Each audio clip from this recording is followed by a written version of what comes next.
guys, it's Elena. And it's Candace. And you're listening to Cousins on Crime.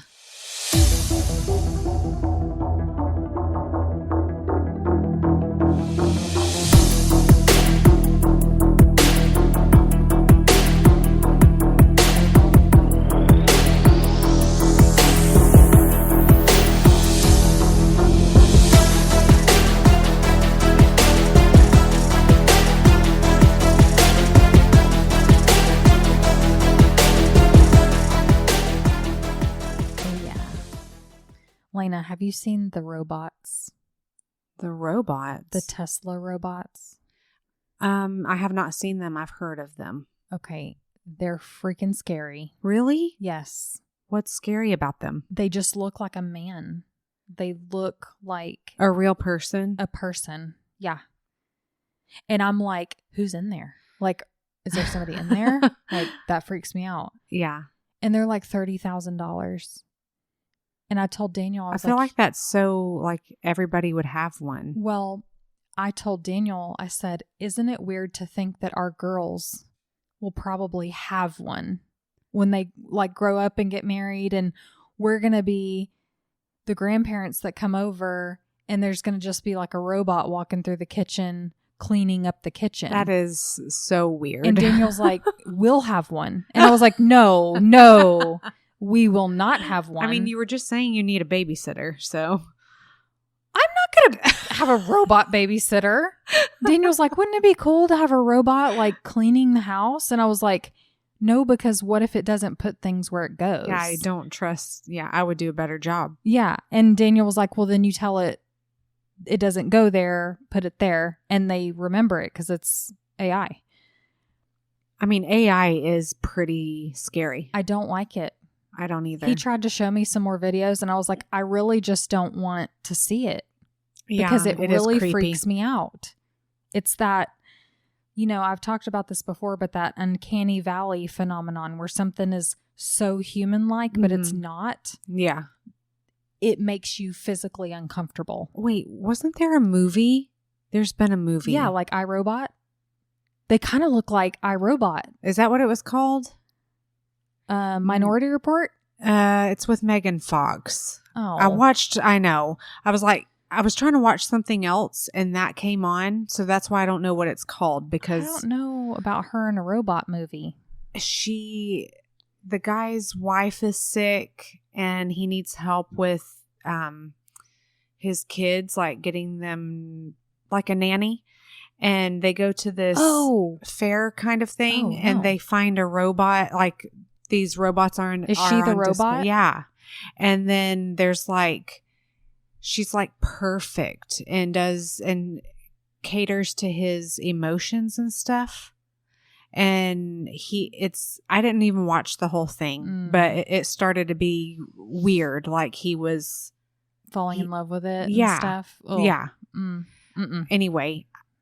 That's exactly what it reminds me of. Ew. No. Yeah, I don't like it. It makes me feel really uncomfortable. Daniel always tries to get me to use AI for stuff. And I don't like it. Yeah. Because I want to formulate a thought on my own. Yes, I don't please. want to have artificial intelligence do it and then me have to proofread it. Like, why can't I just come up with my own email? I know. This world is losing brain cells. You're correct. Lena, our poor children. I know. It scares me. Yeah. Like, it really scares me that how stupid our kids are going to be. I know. But you know what? People make fun of homeschoolers a lot. But they're going to be the smartest. They are so smart because they are taught to critically think. Yeah. Yep. I know. So I know it's weird. I wish you had an alien story right now. I'm like, okay, I don't have a robot story for y'all, but I might find one after this conversation. Man. I feel like we'll be telling true crime stories. Oh my gosh. About robots. And yeah, I don't like it. Yeah. I don't like it at all. That is uncomfortable. Yeah. Email us, cousinsoncrime@gmail.com. What do you think about robots? What do you got for us? Well, today, so my nephew, brought this case to my attention. He's like, hey, you should look into this and tell me what you find out. So he's 12. Okay. He knows that I have a true crime podcast, but, he's very into baseball and he's a pitcher and he's really good at it. Anyway, so of course he asks me about this baseball player that died, a few years ago. So that was, and I'm sure a lot of y'all have heard of him. His name is Tyler Skaggs. So Tyler was born July 13th of 1991 in Woodland. In Woodland Hills, California, and graduated from Santa Monica High School. His mother, Debbie, was the head softball coach there at his high school. No way. Yeah. His father, Darnell, played high school baseball as a shortstop. His stepfather, Dan, played college baseball. Stop it. So he didn't have a chance to do anything else. Right. So, yeah. Growing up, Tyler would go to his mother's softball practices and he would help by fielding the balls. And so, yeah, Candace, it was only natural. It was in his blood. Yeah. So he excelled in athletics. In high school, he played baseball, basketball, and football. He was very gifted and talented, and I saw one report that his favorite was basketball, but he would end up choosing baseball overall. His baseball coach gave him the nicknames Tall and Skinny, and then just Pole. He would end up being 6'5". Wow. Yeah. So in 2008, his junior year of high school, Tyler was named the Ocean League's Player of the Year. During his senior year, he was highly scouted by several professional baseball scouts. Nice. He started his baseball career in 2012, his professional baseball career, I should say, as a pitcher with the Arizona Diamondbacks. And then he would go on to play with the Los Angeles Angels. Amidst all of that, Tyler married his wife, Carly, in December of 2018. Tyler had several injuries through his athletic career, like an oblique muscle strain. I mean, I can only imagine how bad that hurts. But we can also only imagine what these athletes put their bodies through. Right. And how they don't just get injured every single day. Right. Yeah. I'm sure a lot do get injured every day, but I mean, of course they have preventative care, like your stretches, your warming up, but that's a lot of wear and tear. I think it's something like a pitcher can pitch 110 pitches per game. Wow. Alone, and then not to mention your practice. So yeah, not just the wear and tear on your shoulders alone, but then you have your core muscles, your hips, your legs, the power and the force that you have to pitch that ball. I mean, look at me trying to sound like I know what I'm talking about. But for the love of the game and his competitive spirit, he continued to pitch through the pain. Yeah. I would imagine that he was in constant aches and pains, but he managed it with pain medicine, like oxycodone. Okay. At the end of June of 2019, the Angels came to Arlington, Texas to play the Texas Rangers. Let's go Rangers.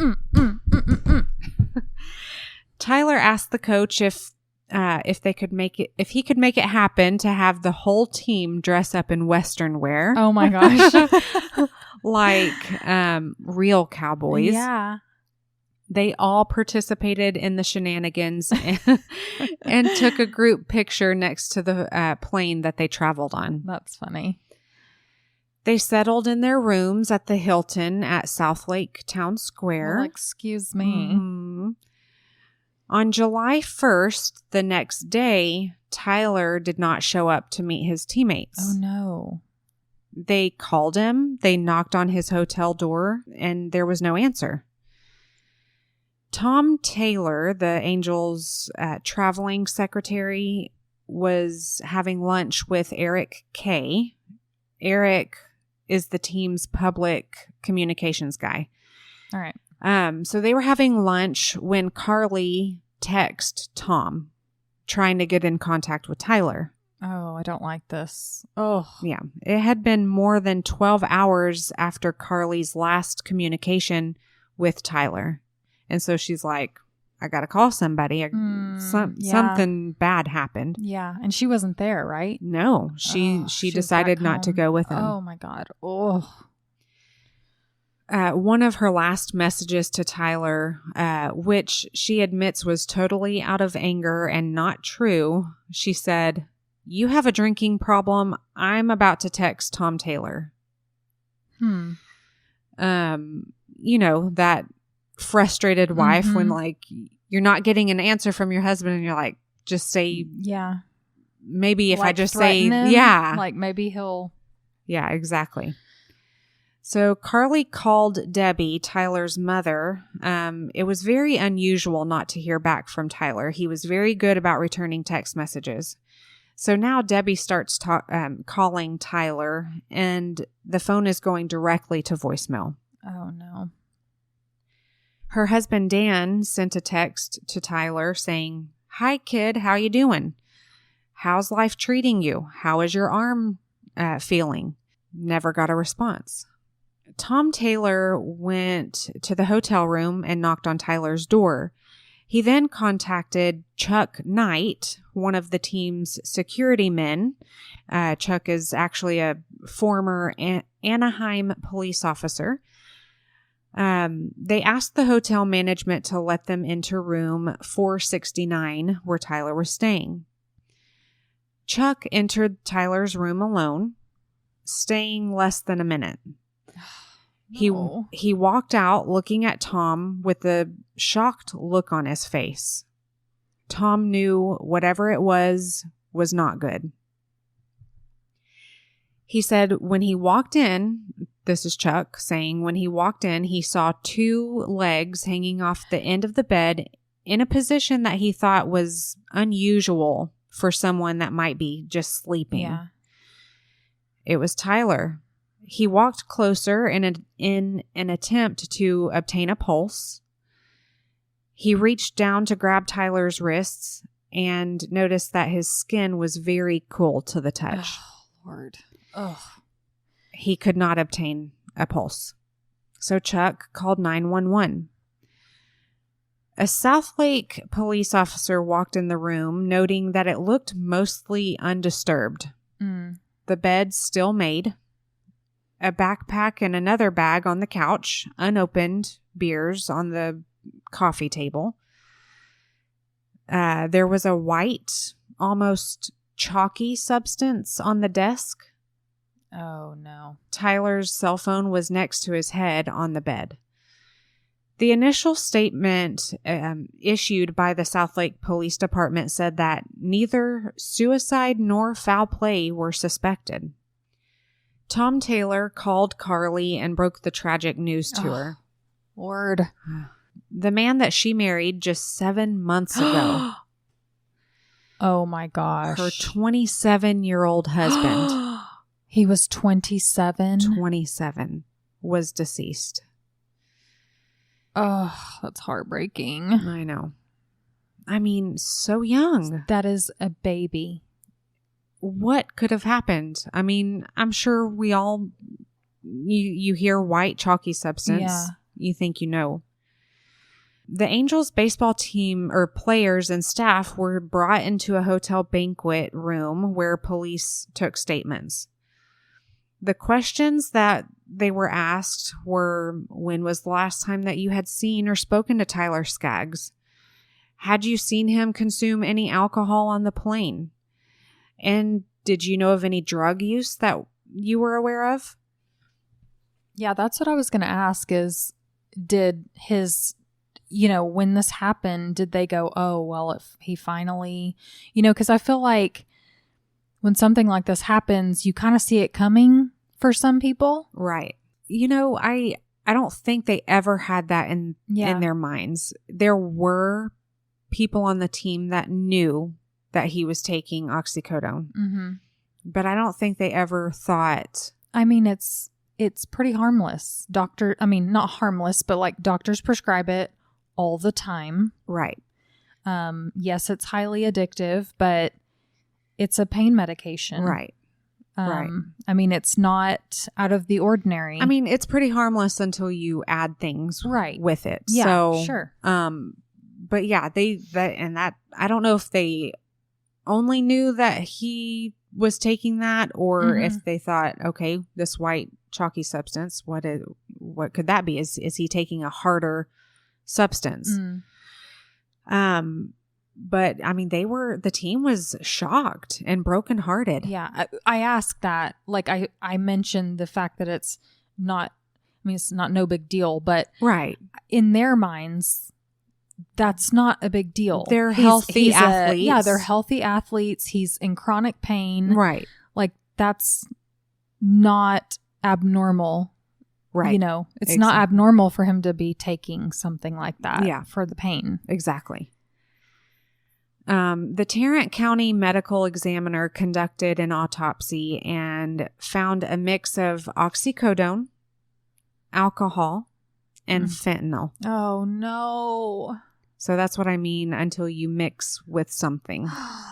Not the F word. Yes. Now, he had a blood alcohol level of 0.12, which the legal level in Texas is 0.08. The examination concluded that he had died of asphyxia after aspirating his own vomit. Oh, Lord Jesus. And his death was ruled an accident. Oh, man.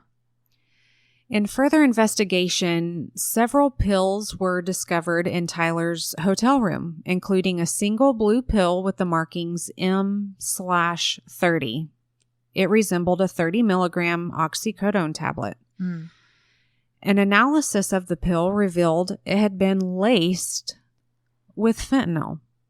Oh, man. The DEA later determined that fentanyl was the primary contributor to Tyler's death and that he likely would have survived if not for the substance. There was no sign of foul play, but one of the most important parts of the investigation was going through Tyler's text messages. Wow. There they found incriminating messages between Tyler and his friend Eric K. No. Yeah. Eric, remember him? Told you about him earlier. Worked in the communications department for the Angels. Eric initially denied knowing that Tyler was a drug user. Oh, Eric. Come on. There's receipts. Yeah. They're asking you because they already know. They're asking you because they already know, Elena. Perfect. Let's get it on a shirt. Yeah. I'm asking you because I already know. Yeah. He claimed that the last time he had seen Tyler was at the hotel check-in on June 30th. However, text messages from June 30th showed Tyler asking Eric to stop by his room with pills late that evening. That old chestnut. Eric asks him, how many? And Tyler says, just a few, like 5. Eric says, word. Like he's a gangster. Okay, word. Tyler follows up with, don't need many. Investigators later learned that Eric had admitted to a colleague that he had in fact visited Tyler's room that night. So Eric was charged, and after nearly 3 years of delays, the trial began on February 8th of 2022. Wow. 5 teammates testified at court, telling that they each bought pills from Eric. Whoa. At one point of their career. Yeah. Wow. One of them admitted that the one and only pill that he took from the batch that he bought from Eric made his hand go numb. And so he attempted to give the rest of the pills back. Yeah, he's like, take this voodoo witchcraft elsewhere. Exactly. Anyway, it is witchcraft. Like, yes. Look at my shirt. I've got my... It's sorcery. I've got my black cat and magic sorcery shirt on, and I would know. I don't like it. Yeah, and so he's like, that did not make me feel good. Yeah, I don't like want it. Eric's defense attorney stated that Tyler already had a drug dealer before Eric. That was Tyler's former roommate. So I guess basically they were trying to say, it makes you question, how do you know that the pill that Tyler took came from Eric? Eric ultimately was convicted on one count each of drug distribution resulting in death and drug conspiracy. Wow. Eric was sentenced to 22 years. Holy crap. I've seen less for murder. Right. Wow. So 22 years in federal prison. 20 years is the minimum, but he had received the extra 2 years because some recorded prison phone calls made it into trial. Oh, no. One of which Eric says, I hope people realize what a piece of shit Tyler was. Well, he's dead, so F him. Did they add a charge for speaking ill of the dead? I don't know. I mean, he got 2 years because of that behavior, so I don't know what they're... That's disgusting. It is. You're reading my notes. So in court, Eric acknowledged that he did say those things. I mean, again, you can't. He couldn't deny it. Yeah. But he did get a chance to speak, and he said, that's disgusting. I don't know why I said that. I was mad at the world. Well, yeah. Yeah. Some teammates spoke at a press conference talking about how Tyler brought so much energy to the team. He was so positive and described as magnetic. He hyped everyone up before the games. Aww. He made everyone feel like they were his best friend. On July 12th, at their first home game after Tyler's death, every player on the Angels team wore Tyler's number 45. His mother, Debbie Hetman, threw the ceremonial first pitch. Aww. Did she do a good job? I'm sure she did. She put some heat into it, I'm sure. She made it to the pitcher. Yeah. I wouldn't. Yeah. Mine wouldn't even go past. Have you seen that video of that girl doing the ceremonial first pitch, and she it goes completely to the left and hits the cameraman? No, but that would be me. But at the game, Angels pitchers Taylor Cole and Felix Pena combined to throw a no-hitter against the Seattle Mariners. Wow. Winning 13-0. Oh. So get this. I think this is really cool. It was the first combined no-hitter in California since July 13th, 1991. What? Tyler's His birthday. Yes. And here it is, July 12th. And he plays for the Angels? Right. Wow. And here it is the day before his birthday, before he's turning 28. And they make. Oh my gosh. I bet there was not a dry eye. I bet people were just bawling. Yeah. I don't even like sports, and that gets me going. I know. And wow. But that's the thing, when you're on a sports team, you have a brotherhood, a sisterhood. It's a family. It is. So after the game, the players removed their memorial jerseys and laid them on the pitcher's mound to honor his memory. Tyler's mother and his wife gave an on-camera interview about a year ago. They say that they knew that Tyler was dealing with pain, but they had no idea that he was taking pills. They were shocked to find out that this was how he died. Carly talked about how they had a love like no other. She wished she had gone to Texas with Tyler. Maybe she could have prevented the situation or saved him. Yeah. She said she remembers it was 4 days before he left for Texas. Tyler had told her that when he gets back from Texas, they're going to try to make a baby. So they had plans. Oh, that's so heartbreaking. I know, but her future was taken from her. She said that he was so good with kids and he would have made an amazing father. And she said she's still healing and has hopes that she finds happiness again. Carly and Debbie are carrying on Tyler Skaggs' memory with the Tyler Skaggs Foundation. They started a baseball club and they give grants to kids that can't afford to play sports. Because sports are freaking expensive. Yes, they are. Extracurriculars? Are you kidding me? I know. Very much so. Wow. That's amazing. I know. Carly talks about Tyler as much as she possibly can. Yeah. Tyler's family made a statement at Eric's sentencing stating, "Today's sentencing isn't about the number of years that the defendant received. The real issue in this case is holding accountable the people who are distributing the deadly drug fentanyl."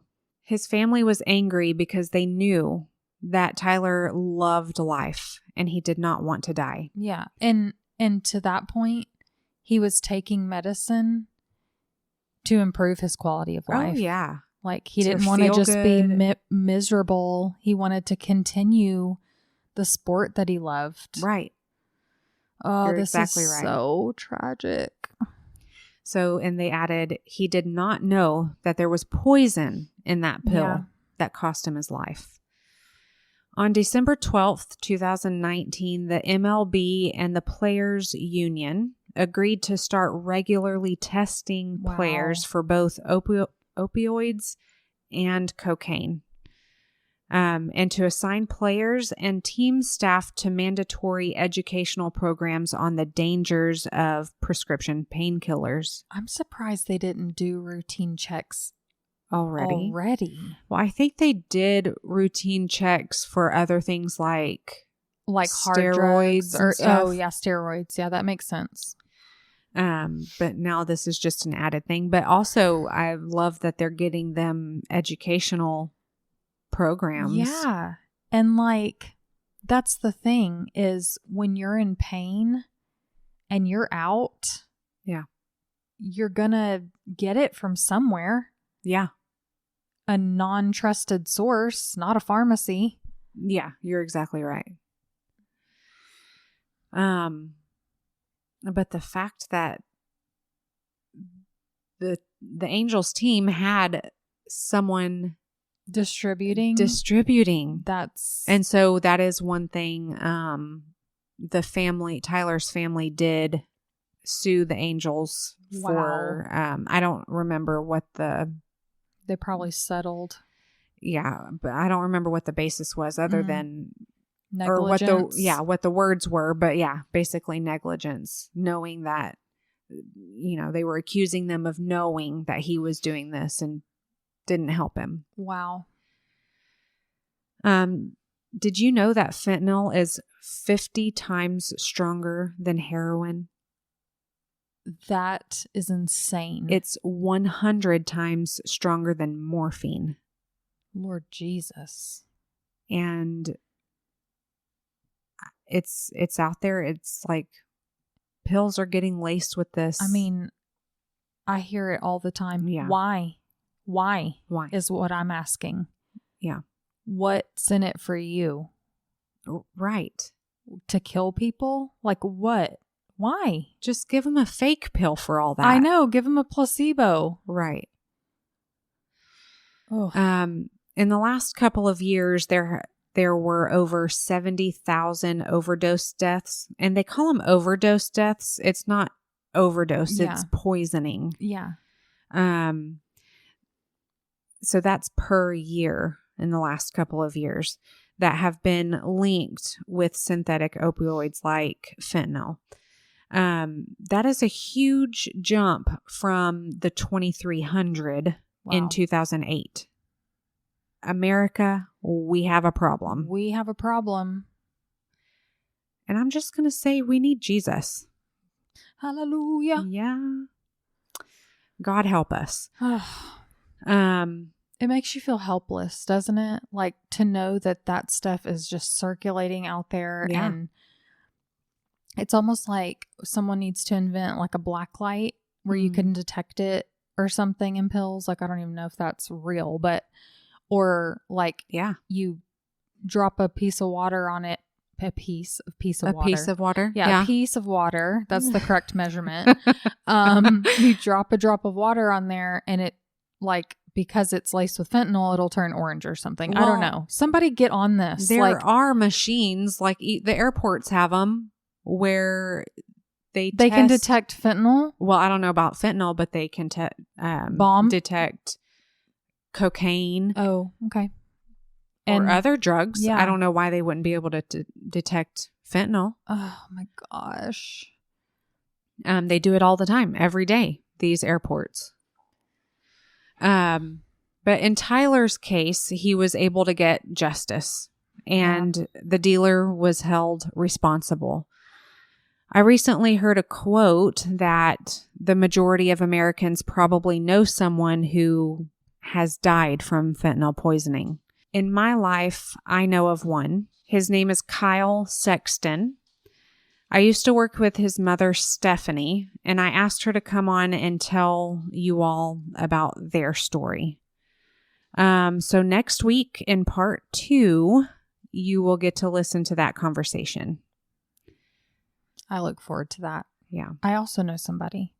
It's just amazing. You really can't throw a stick without someone being affected. And I liked what you said. It's not an overdose. I don't like the term, oh, they died of a fentanyl overdose, because they weren't taking fentanyl. Right. That's not what they were taking. And, you know, I've also heard it said that, well, they shouldn't have been doing drugs. And it's not that simple. It's not. It's not that simple. And to have that mindset is really ignorant. Yeah. You know, I recently learned, I saw a commercial the other day about a woman whose son like bought a pill from a kid at a party because he had a headache. Yeah, exactly. And he died immediately. Exactly. And I hate to be cause worry or anxiety, but I mean, this is something that we've got to talk to our kids about. Yeah. After reading this, I've talked to my nephews about it, about, you know, being careful what medications you take. Don't just take medications from people. If you keep Tylenol in your truck or something or in your bag in case you need it, don't just ask someone for something. But after reading, you know, researching all this and thinking about Kyle, which you'll hear about next week, I had a conversation with him just the other day to remind him, please don't do that. Yeah. And all I can really say is it just makes you feel helpless because you don't know. Yeah. Like it could be something as seemingly harmless as taking pain medicine because you're in pain and you're a professional athlete, or it could be, you're addicted to this, that, and the other, and it's laced with fentanyl. It's not fair, and I just don't get it. And I've also heard people say, like, the war on drugs doesn't deserve our taxpayer dollars, and, like, we need to be solving cold cases and, like, finding murderers. But this is to find murderers. Yeah. Who's distributing this stuff? Exactly. It's not one person. It's an organization of people, ma'am. Yes. Multiple organizations, yes, across the world. So it's just so sad, and it's even worse for a victim's family when they're like hesitant to tell why they've lost their child because they know someone's going to judge them for it. Yeah, and that's what I love about Stephanie. She Carly, I mentioned earlier, she says she talks about Tyler every chance she gets. And that's exactly what Stephanie has done. She has gone to, well, you'll hear about it next week, but she's a big advocate for, and she talks about Kyle all the time. Yeah. So I can't wait for y'all to listen and hear her talk about it. Yeah, I want to hear it. I'm excited. Well, thanks for telling that story. I know that's not your typical true crime, but listen, if we don't talk about it, who's going to talk about it? You're exactly right. It's a crime. We've got to think about it's a crime against humanity. It is. Really. Like, we're all affected by this, whether you think you are or not. Yes. And we all think it can't happen to us. And, Yeah. Well, that was great. Let's do it again next week. Okay, we will. Bye, guys. Bye. Thank you for listening to Cousins on Crime.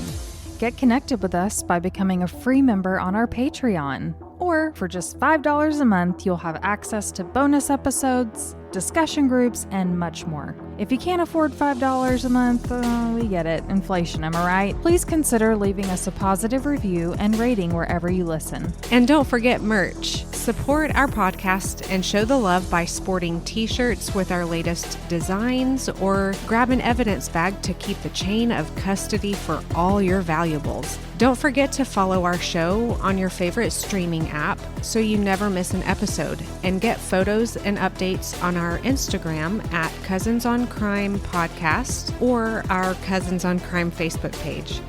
Have a case suggestion? Email us at cousinsoncrime@gmail.com.